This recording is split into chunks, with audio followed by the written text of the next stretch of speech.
for each and every one. We thank God for you that's joining us, whether you're here on Zoom or you're on YouTube. We thank God for you. And we know that over the past month, 2 months, however long it's been, we've been dealing with a series entitled, Who Are You? All right. And one of the things that we have said on a systematic basis is that too many of us do not know who we are. All right. But besides that, as we already established earlier, we have not, for some of us, we have not forgiven ourselves. But then besides that, we also haven't forgiven others. And so that makes it very difficult for us to move forward in anything in life. All right. And so besides that, we also have to look at, why didn't we forgive them? Why haven't we forgiven ourselves? And it holds us back and it holds us down, because we're like, okay, well, I should be able to do this. But in actuality, you're trying to move, you're trying to do, but you know what? You got these things sitting up here lingering, these things sitting up there holding you down and holding you back, and it's causing you to not make the progress that you really need to make, all right, in God, because these are the types of things that clog us, all right, that are, to say, monkey wrench in the cuckoo clock work, all right, and it doesn't allow us, all right, to be able to do what needs to be done so that we can be a example, all right, to those who are looking up to us and looking at us. Even though some of us say, don't look to us or look to me, look to Jesus.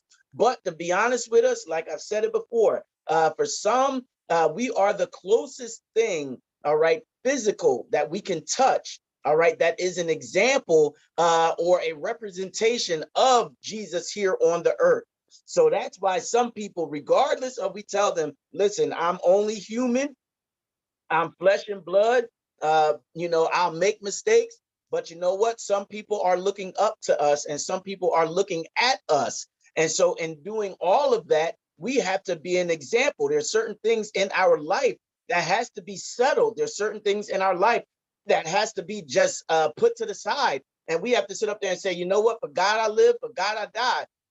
Let me just go and do what God has told me to do, because I can't sit up there and expect, all right, God to use me, God to bless me when I still have unforgiveness, all right, in my heart, whether it's for someone else or it's unforgiveness towards myself. All right, because as we stated, and I'm just recapping, as we stated before, we can't allow other people to hold it over our head. All right, but besides that, we can't allow ourselves to hold it over ourselves. We got to sit up there and say, you know what? Nah. Lord, you done brought me through. All right, you done delivered me. I made my mistakes. I asked for forgiveness, but now I need to get up, dust myself off. All right, clean off my knees. All right, and get back in the fight, get back into doing what God has called me to do. All right, because for too many of us, we'll sit up there and hold ourselves down, hold ourselves back, and all that other stuff.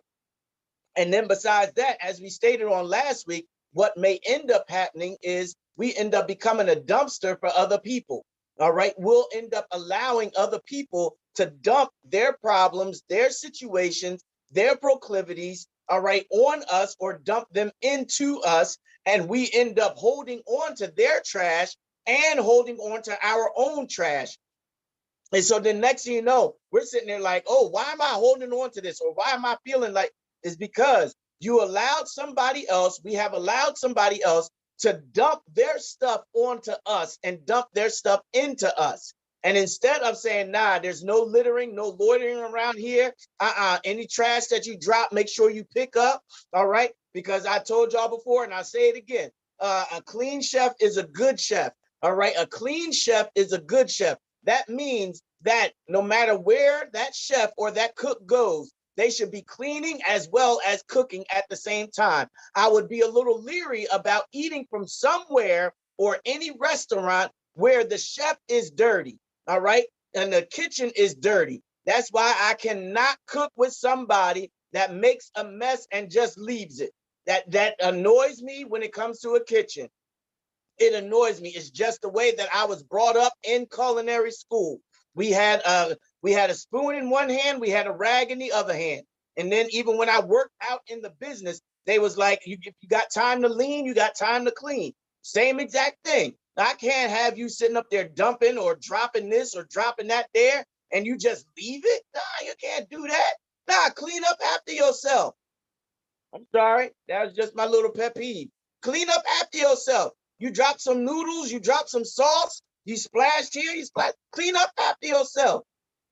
All right, because you can't just leave that stuff here because it's clogging, it's causing clutter. Oh. And besides that, if you don't clean up after yourself and you just allow people to dump stuff around you, that will end up causing little critters that won't pay rent.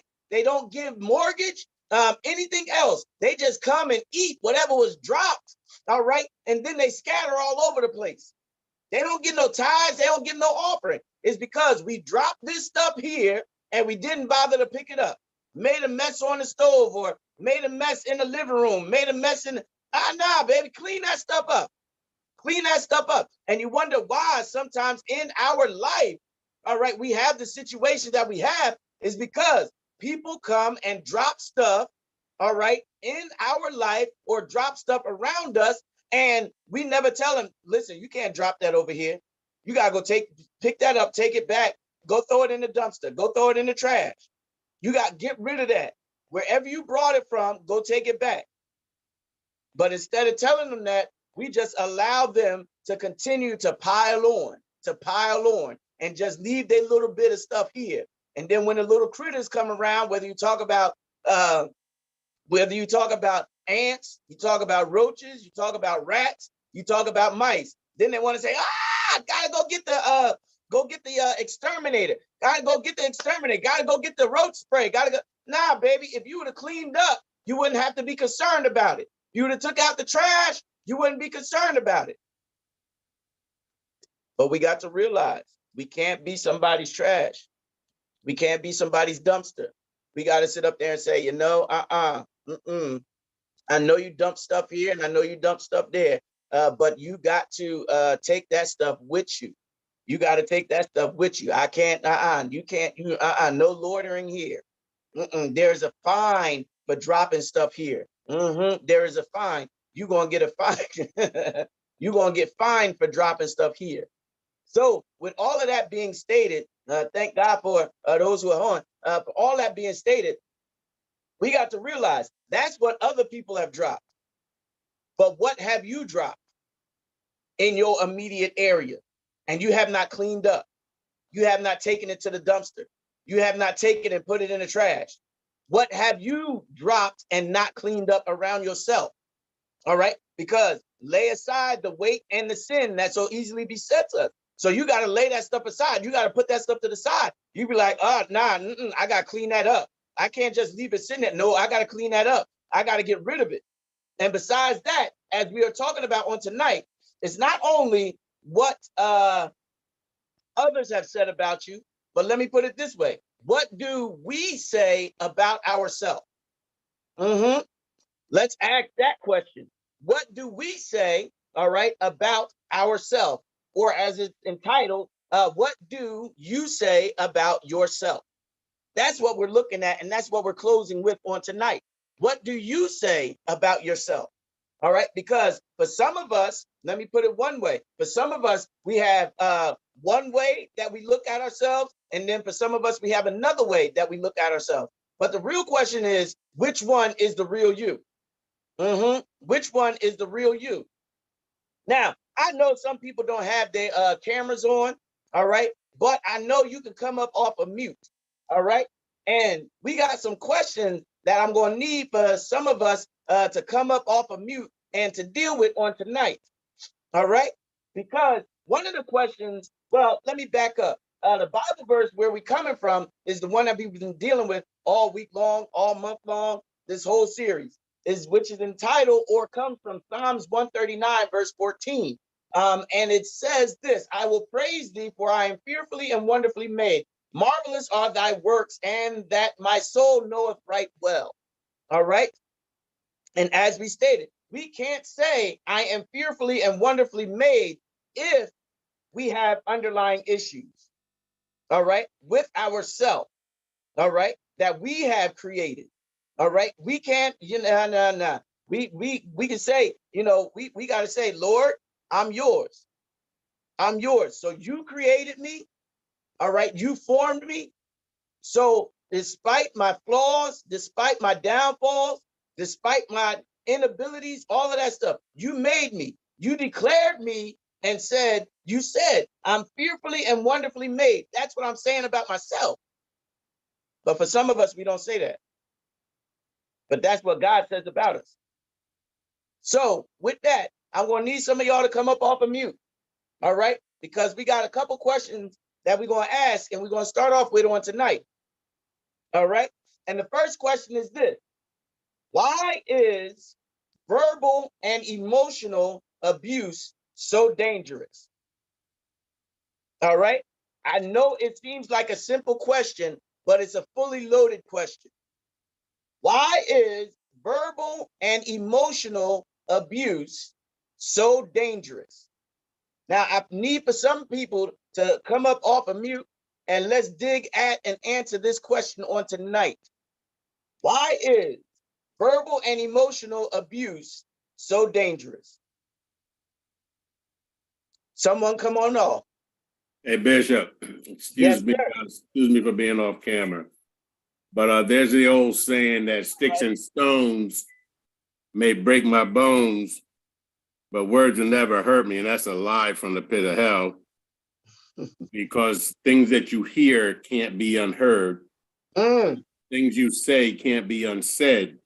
They might not hurt the flesh, but they hurt a person's core. They hurt their spirit. Some things that are so vicious. They said that we have the power of life and death in our tongue. So actually, when we do that kind of abuse, it's like killing a person's spirit. It just knocks it right out of the box. So I always say that, words will never hurt me that's just a lie from the pits of hell, because you can't unsay some things. You have to think before you say it, because you can't pull it back. And when it goes out, they can't unhear it. And sometimes it lasts forever. Yeah. That's it. And even and let me add to what you're saying. Even text, even when you send a text and you say, oops, I did not mean it that way. Nah, it's already out. Already out. Yeah. It's already out. Yeah. It's already out. Someone else. Because the question is, why is verbal and emotional abuse so dangerous? I'm going to tag on to what Minister Geis has said. Also, it stunts your growth, because, like he said, you can say something, you can't take it back once it's said, and then as you grow, you remember what they said about you. You remember the negativity. So when you try to do something, that word comes back to you. I'm stupid. That word comes back. I'm lazy. So it stops you really from stepping out of your comfort zone to do, because they said I'm lazy. They said I'm stupid. They said I'm ugly. They said this. They said that. And you recorded it. It's like you keep pressing that play button, and that's I got to say, only God really can like deal with you with that, and you got to transform your mind to say, yes, I can. But you need even encouragement from somebody else. Yes, you can. Yes, Janet, you are beautiful. Yes, Janet, you are smart. Yes, you can do that. Come on, you can do it. Come on, I got your back. I'm going to encourage you. I'm going to push you. But as you know, like I said, it stops you. You get older and nobody ever told you that you could or pushed you.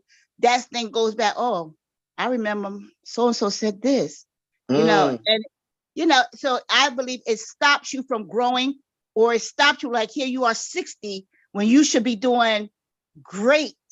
You still back here just barely making 15. You know what I'm saying? So it hurts. It hurts. And it stops you from believing in yourself and stepping out on faith, because you don't want to hear that again. You're scared to hear that recording again. You're scared to hear you stupid, you ugly, you can't do nothing. You're only a fifth grader. You can't even graduate. You can't read, so it stops you from growing, but something we would have to overcome and ask God to deal with us so we can forget that, to wash our and cleanse our minds and transform our minds into thinking and remembering what God said, not what the person said. But like you said, the person said it. God said, yes, you fearfully and wonderfully made. God made you, but you hear that person, that human being say. So, so yes, so I have to go along with Minister Geis. Yeah. Someone else? I wanted to say that I think it's most dangerous because we internalize the words, right? And right. I'm just laughing because I'm just laughing because I love where we're going with it. Like we internalize it. And I think it's also very dangerous because those things can be done in secret, right? So people outside of whomever it is that's verbally and emotionally abusing you will not see the scars of that hurt or that, right? So then when you're internalizing those things, well, I can speak for myself. When I internalized those things, nobody would know. Right. So my outward, like you said, who are you? Like, who's the real you? Pastor, I'm a sensitive person. Okay. You say what? Don't do that to me. But I'm a very sensitive person, but my outer exterior is very tough because of those type of specific abuses where I had to have an outer shell because I was misunderstood. So I was talked to and treated a certain way. So as a result, first of all, you're not going to talk to me like that because that protect myself. So the lashing out that I used to have, but no, seriously. So those things, someone is verbally and emotionally abusing you. Sometimes you may not even be aware that those things are happening. And say that again. You may not be aware that those things are happening. So once you realize it, you might be older, right? You didn't even know that was emotional abuse or verbal abuse. It doesn't always have to be aggressive. It could be suggestive, right? So just make you feel exactly. And the individual may not know they were doing it, but for those who do, like Miss Jan said, it stunts our growth emotionally, right? Where like, bro, you're a 60-year-old woman, or for me, a 43, almost 44, and then you're stunted at that place where you weren't allowed to grow because of the language that's some to you, or even if it's someone's like dismissive of who you are, the form of emotional abuse, or just not willing to understand who you are. So I think it's dangerous because we can internalize it and we can hide it more so than you can something more physical. Yep. Because adding on to what you said, Sister Chastity said, verbal and emotional. I was about to say it like Brown would say, emotional abuse is dangerous because it is internal and easier to hide. And she put that on YouTube before you even spoke your part and answered the question too. Because even like you've heard me use over this whole series, you've heard me use the statement nice nasty. All right. Because some people don't even realize or don't even can't even see, all right, that the person is actually being nice nasty to us. All right. Or some of us may be so oblivious, like you alluded to, that they are throwing shade on us or throwing shade at us and we don't even realize it. Or to go another way, that they are repeating, all right, a generational curse, or they're repeating a cycle, all right, of verbal and emotional abuse because it was done to them, all right? So now they're doing it to their grandchildren or to their children. And so now their children is doing it to their children, and their children's do it to their children to their, and it just keeps going until somebody stands up and says, enough is enough. Enough is enough. I had enough of this whole thing. All right, someone else come up off of mute and answer the question. And come, and if you have another angle, or if you just want to reiterate something that somebody said, why is verbal and emotional abuse so dangerous? Yes. Can y'all hear me? Yes, we can. Okay, I just want to make sure because I can't look at the screen or nothing because I'm driving and I don't Oh, even have the Lord. face on. But what I wanted to say is so dangerous because first of all, it gets into your ear gate. And once it gets into your ear gate, then it gets into your mind. And once it gets into your mind, now it's in your heart. And once it gets into your heart, sometimes you know it's there, and sometimes you don't know it's there. And because it's emotional, it scars that you can't see on the outside, but they are filtering on the inside. So much so that sometimes you are aware that it's there.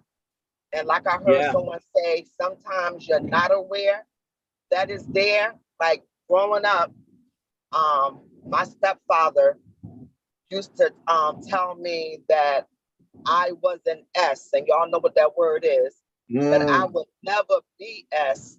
You know, all this crap. My mom was never around when he was doing this. Or if I would say, if something happened, and if I would say, I'm sorry, he would reply, I know you're sorry.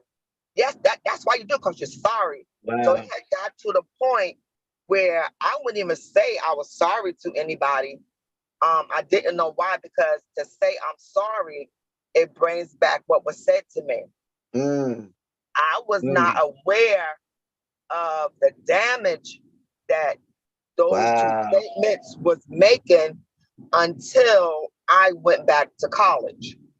And when I found it out, I took, it was a course. It was like a psych course that I took. And that's when I realized what was going on. So I had to, first I would stand in the mirror and I would quote to myself, I am wonderfully and beautifully made. I would quote that until I felt it in my spirit. And then I would quote the scripture, I can do all things through Christ that strengthens me. For a long time, I could not stand the word can't. I could not stand to hear somebody, I can't say, I can't do this and I can't do that. And I was starting, I didn't know what was going on. I did not realize that those was triggers until, like I said, I got in college and I realized that I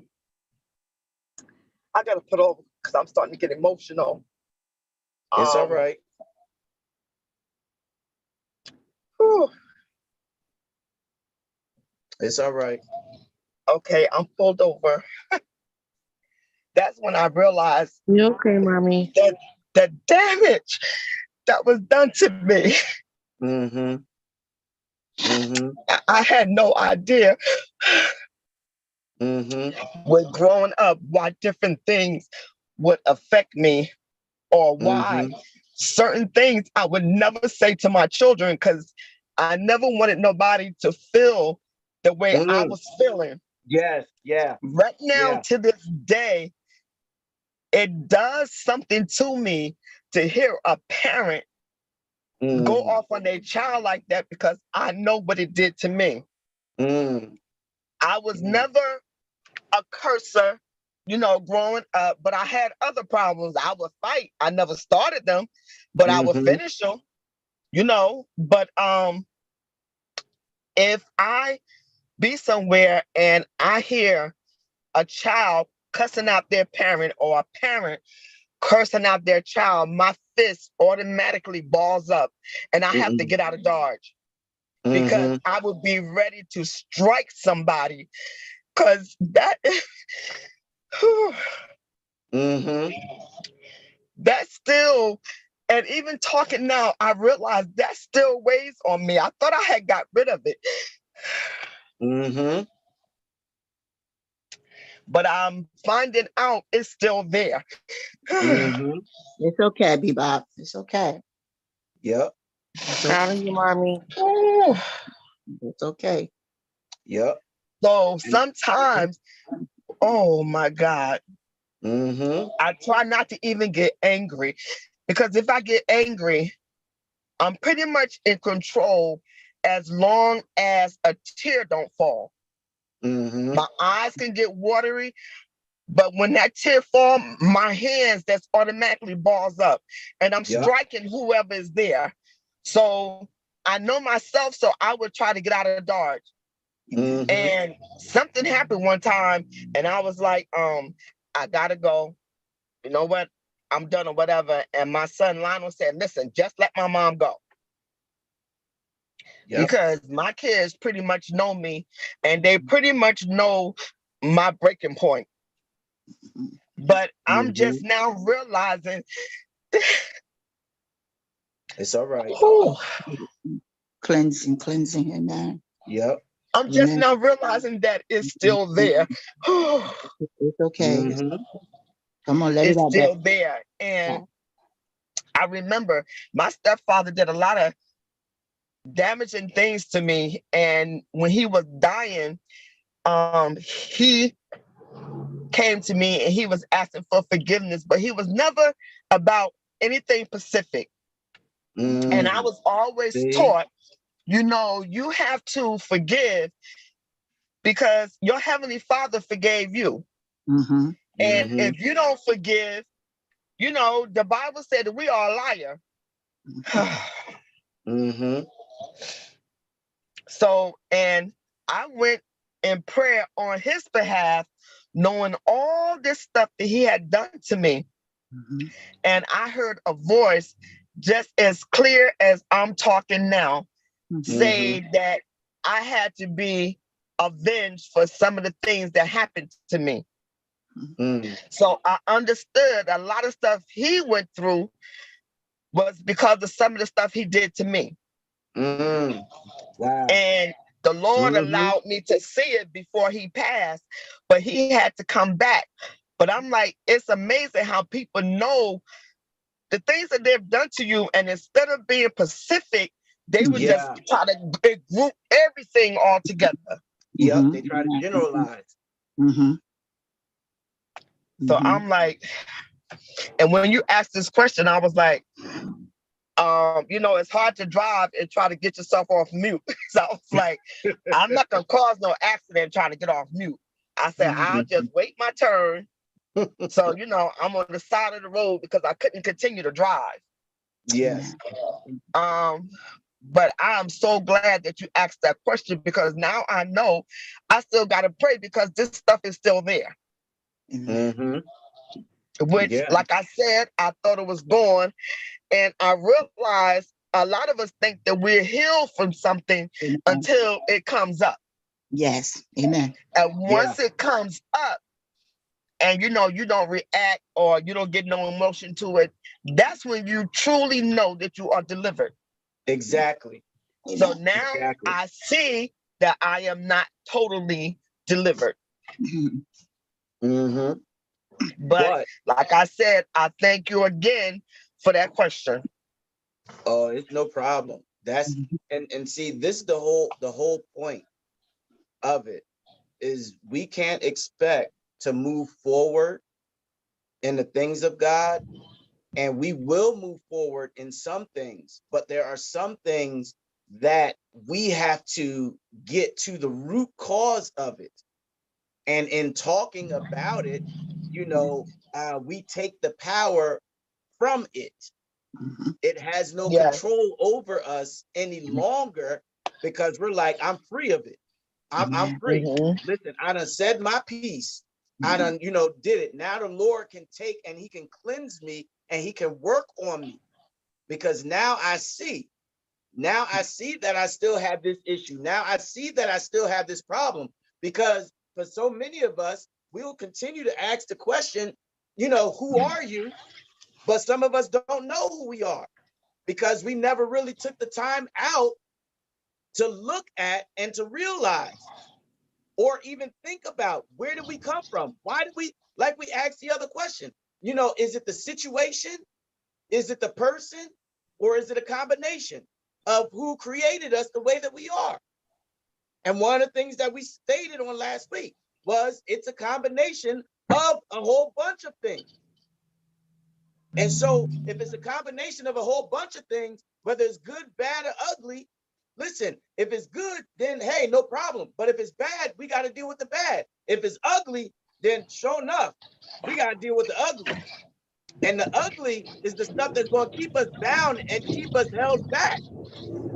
All right. And we're going to, and at that point is when we're going to end up seeing, all right, like Elder Bebop said, seeing at particular points in time when those triggers are hit.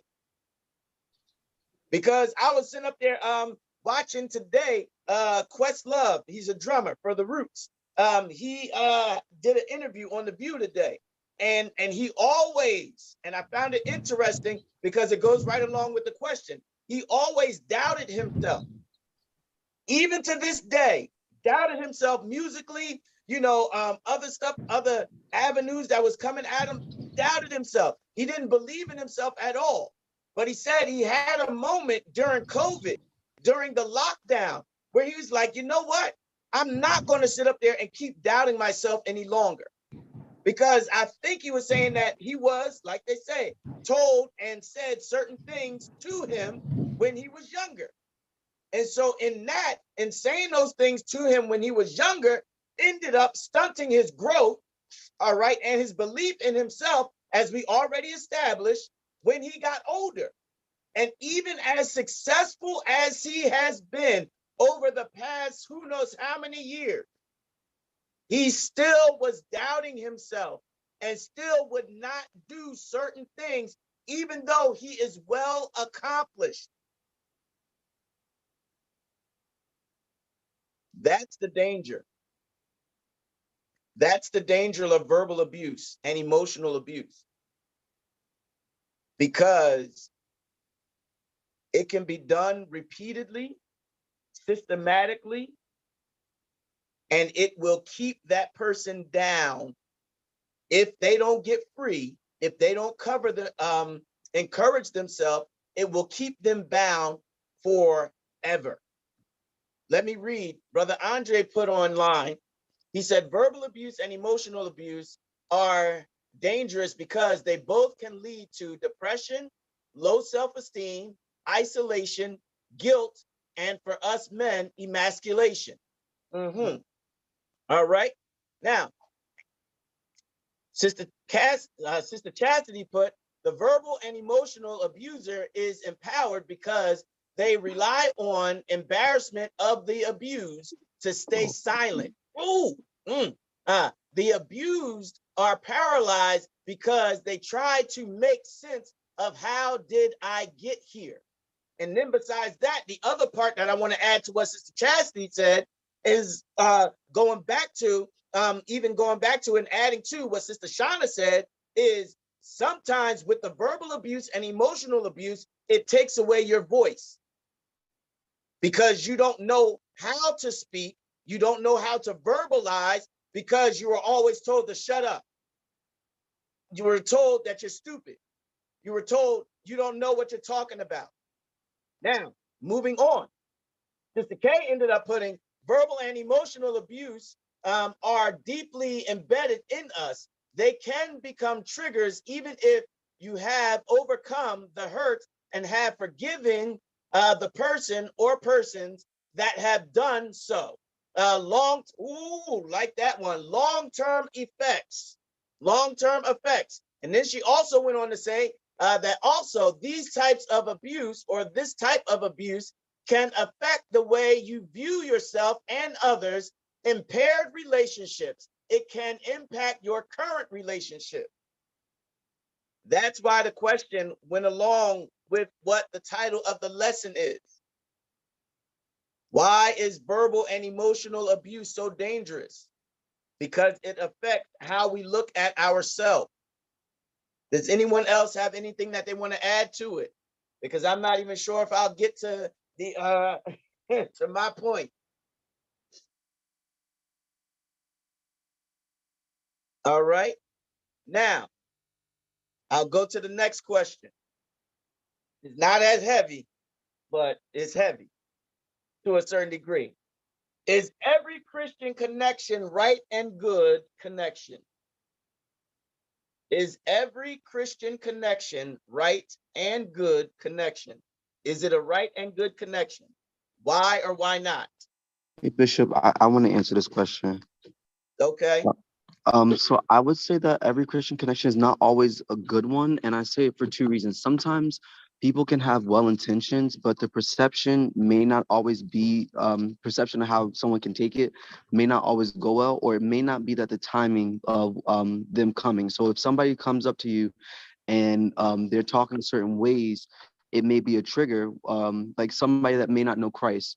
If you're coming up to them and you're coming with good intentions and you want to share it, if that's a trigger to somebody that has church hurt, that might not be a good connection, depending on how they may approach you or depending on what history that you may have. So even though you might be well-hearted or you may be well-intentioned, not everybody is going to receive it that way, or they may feel it that way or take it that way. Mm-hmm. All right. All right. Someone else? I would say no, right? Just in the way that any connection, all connections are not good connections. It depends on individuals who are connected or trying to connect. I think that's just a cut and dry answer. I just think no, like connection. Just because it's a Christian connection, and I'm saying it with air quotes that y'all can't see, that it doesn't necessarily mean that that's a right connection. And sometimes we have an expectation because someone is a follower of Christ or Christian that they're supposed to be a certain way. So we go in with an expectation that we may have for them that we don't even have for ourselves.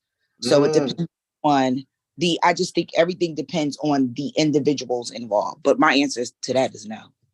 Okay. All right. Someone else? Yes, Pastor, I said yes and no because some Christians that you feel is with you is not always with you. And just like you were saying the other day, that some will use you as a dumpster. When you think they're with you, and you always encourage them, you're always there for them, for you. There's time they encourage you, but it's more about them. When you think you're helping them, but yet they're dumping on you and not really helping you, and that's what we has to be cautious about. Every Christian is not good for you, and some of you outgrow, or they outgrow you, or whatever. Yeah. I want to jump on in it, but I'm a refrain for now. Someone else?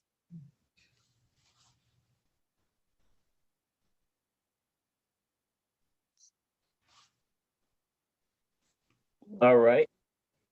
Because as we stated, if you're putting more into it than what you're getting out of it, you need to reevaluate that whole connection. You really do. You need to reevaluate it. And it's not even just as to say as being a Christian or a Christian connection. And that just goes in general. If you're putting more, if you're the one that's always reaching out, if you're the one that's always texting, if you're the one that's always calling, if you're the one that's always paying the bill, if you're always the one that's doing all the work, you need to reevaluate. You need to reevaluate, because to a certain degree, that person could be nothing more than a blood-sucking leech that is sucking the very life and the very essence out of you. And you wonder why you're tired. All right, why you have this issue and that issue going on. It's not because you don't have the wherewithal. Nah, it's because they sucking the very life out of you. They are taking and taking and taking and taking and taking and taking and taking and taking and taking and taking, and they're not giving or bringing anything to the table. They're not helping you. They're not, it's just like, hold up, man. Listen, this is this is a two-way street. We gotta give and take here. That's why it's the same, that's why you got to evaluate it. You got to look at it. It's like, listen, I'm not going to be the one that's going to do all of, I'm not going to be the one that's going to be doing all the praying. I'm not going to be the one that's doing all the fasting. I'm not going to be the one that's telling you you need to be at the altar. I'm not going to be the one. There's got to come a point in time where you got to say, you know what? I got to stand on my own 2 feet. I got to stand on my own 2 feet. I got to be able to do this myself. I got to do this. I can't sit up there and depend on, I can't depend on my mama any longer. I sucked my mama dry of all the energy that she had. She has absolutely no energy left for me now. Now I need to be able to stand on my own 2 feet. I would always ask the question, when is enough enough? Or to say, do we ever get tired of coming to the altar and getting delivered from the same exact thing, all right, to turn around, to go back and do the same thing over and over again? When is enough enough? When do we say, I'm tired of this? That's it. This is the last time I'm coming up. Lord, I want to be completely and totally and utterly delivered. No residue. And I'm going to fast. I'm going to pray. I'm going to get in my word. I'm going to have the word get in me. And I'm going to create a space for me to stay and be delivered. And I'm not going to go back to what I just came out of. I may stumble. I may fall. I may have a little residue, a little leftover, but it's not going to be a whole heap of something. It's not going to be a whole 10-yarder, a big old trash can full of stuff. It's going to be a little morsel of something that was left there, that was a little trigger, because it reminded me, all right, and it took me back, and I all of a sudden, because like I told y'all before, a trigger for me for a while was, when I would see an ambulance, the big ambulance trucks, the one with the white and the dark blue. Why? Because that's the last thing I saw my father in. So I had a hard time dealing with ambulance. And I work in the senior building, and you see them driving down the street, going towards Jersey Shore and all that. And you just, I'm like, Lord Jesus, and it's triggers. But after a while, I was like, Lord, I need you to deal with this. You're going to have to deal with this. You're going to have to work on me. And that's what ends up happening. We have to ask the Lord to work on us. All right. Because the point that we have to deal with on tonight, that we have a few minutes to deal with, is it's not what people say, but what you say. All right. Let me say that again. It's not what people say, but what you say. Why am I making that statement? It's because we must make sure that we do not give or allow anyone the opportunity to speak, all right, over us or speak into us. Meaning we can't allow any and everybody to do that. You can't. Because, like we already established, some people don't mean any good. All right. Some people want to try to connect, but all they want to do is just latch onto us like a vampire bat. All right. Like a leech, like a parasite. And they want to suck the very life out of us. And then even when they speaking to us, or speaking to what they call speaking into us, Minister Geist already alluded to it. It's found in Proverbs 18:21, where it says, death and life are in the power of the tongue, and they that love it shall eat the fruit thereof. Instead of speaking life, they are speaking death. And you wonder why situations in your life is not coming correct or getting correct, is because they are speaking death over your life.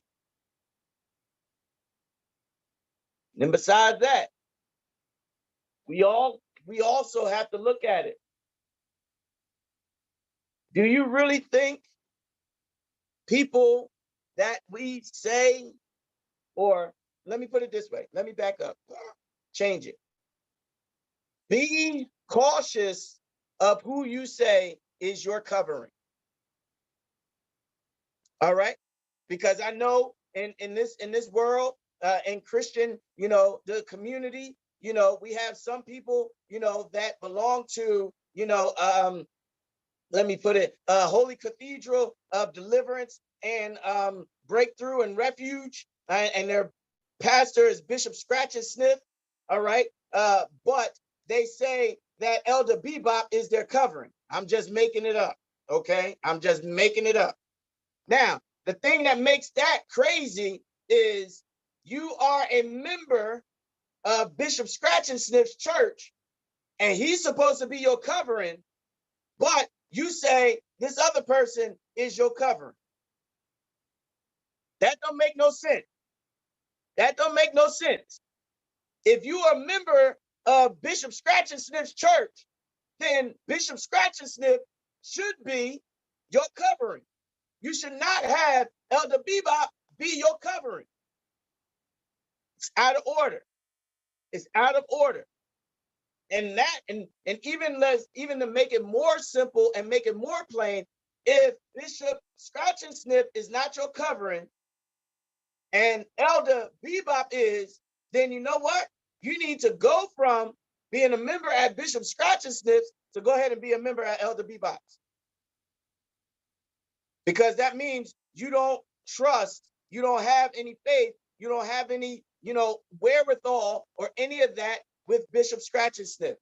You just a name in the book. That's why we have to be leery and we have to be cautious about our connections, but also cautious.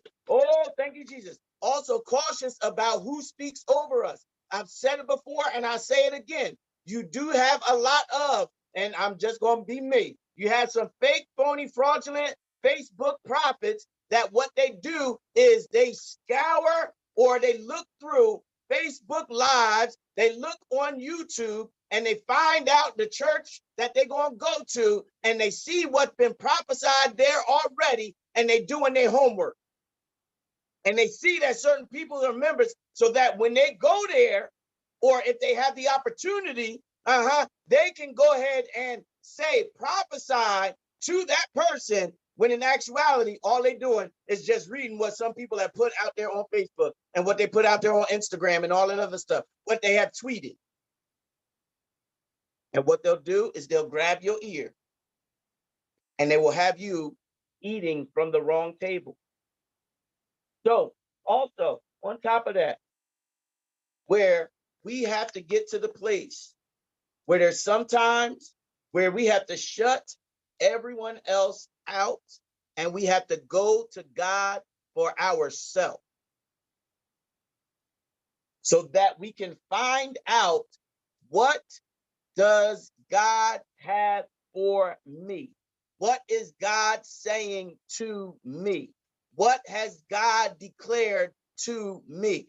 We need to have that one-on-one conversation with God so that he can deal with us and we can come out, all right, empowered, all right? And even those things, all right, that were spoken over us or spoken to us can be destroyed. Because you look at it, there's sometimes when life gets to us and we have everything coming at us. And that's sometimes when those triggers actually get, when those triggers get sprung, all right, or those traps get sprung, is at that particular point in time. Because you got to look at it. In 1 Samuel 30 and verse 6, it says, and David was greatly distressed, for the people spake of stoning him, because the soul of all the people were grieved, every man for his sons and for his daughters. But David encouraged himself in the Lord his God. Sometimes, like we stated, you got to encourage yourself in the Lord, and you got to put everybody else out. You got to put everybody else out because they don't mean you any good. They are doubting, all right? They don't trust. They don't see what you see. That's even when it comes down to you have a dream. God has showed you something. That's why we have to protect and hold on to what he has showed us. We can't just go and blurt it out everywhere and let everybody know. Why? Because there are some people that are dream killers. All right. They see and they know that the hand of the Lord is on you, but they don't want you to succeed. They are behind closed doors, sitting up there, speaking against you, praying against you, so that you will not succeed, so that you will not grow. But there comes a point in time where you say, you know what? I'm holding on to this. I'm not letting anybody know until I see it begin to manifest. Because sometimes there are certain things that once it gets to a certain point, there's no way anybody's going to be able to stop it. There's no way anybody's going to be able to stop it because it's too far along. It's too far along. Even go this route, or even let me add more to it. With Psalms 61:2, from the end of the earth will I cry unto thee. When my heart is overwhelmed, lead me to the rock that is higher than I. All right. When I can't see my way, when I can't understand it, when I can't fathom it, Lord, I need you to help me with it. Help me with it so that I know what's going on, so that I can see what's going on, so then I won't have to be bound by this any longer. And I know who I am. I know whose I am. And it doesn't matter what anyone else says. It doesn't matter. It's what do I say about me? What do I know about me?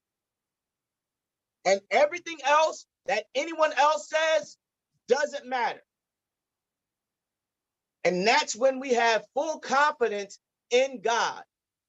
But not only full confidence in God, but we have full confidence in ourselves. And we know what we can do, and we know what God has already done. And nobody under any circumstances can take that away from us. And besides that, they can't even manipulate us. All right. They can't even brainwash us into not believing any longer, because we know without a shadow of a doubt that God did it, that God raised me up, that I'm no longer bound by this or bound by that. I am free. I am totally free. So no matter what the verbal abuser, emotional abuser says, I'm not what they say. And I don't have to be concerned about it because I'm solid. I'm confident. I'm confident in myself. I'm confident in God. And it'll get to the place where we will say, like the old song says, hit me with your best shot, because we are that confident in God. We don't have any confidence in ourselves. We know the work that God has done in us. We know how God has set us free, because as we stated on Sunday, who the Son sets free is free indeed. We know what he has done. We know what he has said. So we have full assurance. And we don't have to be scared. And we don't have to be bound down. We just know. We just know, and we are confident because we know that God did it, and there's nothing else that needs to be said about it. And I'm confident in it. I know what I'm able to do. I know what I can do because he's told me. Even if somebody, and let me even put it another way, even if somebody comes and tries to systematically in your adult years, even in mature, all right, you are mature, even in all that, they still will try to come. And you'd be like, nah, you better take that somewhere else. That's how you got me before. But listen, you ain't getting me that way now. God has changed me. God has rearranged me. I am no longer the same. I am no longer bound. I no longer have those triggers. I no longer have that issue because I'm confident in God and I'm confident in myself. So I walk in that confidence. I believe God and I take God at his word. And I know that he's going to do, and I know what he's already done. So I don't have to be concerned about it. So in that, know yourself. Know yourself. Don't get hooked up with too many people because they'll start taking from you. They'll start taking from you. And let me add this last piece and I'm done. Unless somebody else has something that they want to add. Learn how to be by yourself. Learn how to be by yourself. so that you will learn how to have confidence in yourself. And you know what God will do and what God has done. Because once you are confident, when you're by yourself, when you get around others, you have no problem. You have no problem because you know you are set and settled. You know who you are. You know who you are in God. You know who you are in yourself. You know yourself, and you are not. And who you are is not according to what others say. It's according to what God has already said, but also according to what you say about yourself. So it's really not what others say about you. Is what do we say about ourselves? What do we believe about ourselves? What do we know about ourselves? And so in that, when you're confident, you'll be settled, and satisfied. And you won't have to be concerned about anyone else. Does anyone have anything else they want to say or add? Yes, I'm glad you said that, Bishop, because being married for 36 years, getting divorced, I always had somebody with me, always relying on. But once I got by myself, I never knew the things that I can do. I mean, I found out more about myself than what I did before. Always depended on others. I always depended on my husband, always depended on everybody doing stuff. But once I got by myself, I seen another Catherine that I never seen before. Doing things that I never knew I was able to do. But yes, when you get by yourself, I tell you, it's a blessing. It's a great blessing. It has blessed my life and still bless my life. I mean, I don't stick by myself all the time, but I do go out. But that time by myself and me, Catherine, the Lord, I tell you, it's a blessing. And I thank God. I thank God that I don't have to always be there for somebody. I can be there for myself. I can be there and do Catherine some good stuff. I tell you, but blessing. I thank God. Thank God for saying that. Yes, it's so true. So true. Because like we stated, I think it was last week or the week before, and it's so true for couples. All right. And like you alluded to in being married, you were so focused in on everything else. And as a matter of fact, it was last week and the week before. Sometimes we get so focused in on everything else. We get focused in on our job, focused in on kids, grandkids, our husband, our wife, career, money, bills, and all of that. And we forget about us. We forget about us. And when we get that alone time, we don't know how to, relate to us at all, because we don't even know us. And it sounds crazy, but you don't know you, because you have been so wrapped up in everything and everyone else, taking care of your mother, taking care of your father, all that stuff. You were so wrapped up in all that you forgot about you. You forgot about your prayer life. You forgot about your studying. You forgot about you painting. You forgot about you going to the movies. You forgot about you going to Cabo, the stuff that you like to do. So yeah, when you get that time, learn you, build you up, so that even for those who are single and that look to be married, know yourself and be complete in yourself, so that when your Boaz comes along, he'll be like, wow, you are so complete.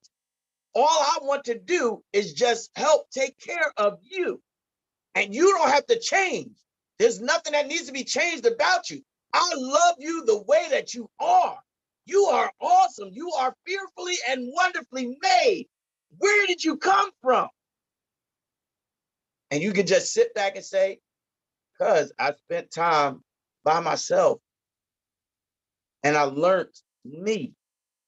I didn't get hooked up with somebody else after I got divorced or after I got finished with that relationship. No, I took out time for me, to understand me, to know what I like, to know what I don't like, to know what I'll put up with, to know what I won't put up with. So then I won't have to be concerned, and I could just be me And if you're going to like me for who I am right now, then we good. We can move forward. But if you're going to expect me to make some major changes in who I am, you got the wrong one. You got the wrong one. I'll make some slight adjustments, some slight adjustments, but you're gonna have to deal. You're gonna have to deal. You're gonna have to deal. I just had to put that in there. Does anyone else have something that they want to say or something that they want to add? Sister Chastity, I love it. Learn my worth.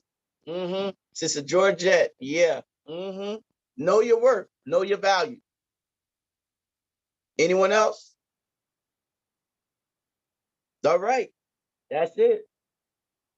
So we're going to close this out. My name is Bishop Lamont Brown. I'm the pastor of Faith Baptist Tabernacle here in Asbury Park, New Jersey, where we are evangelizing to the family while building disciples. I just want to remind you of this one thing. It's already done.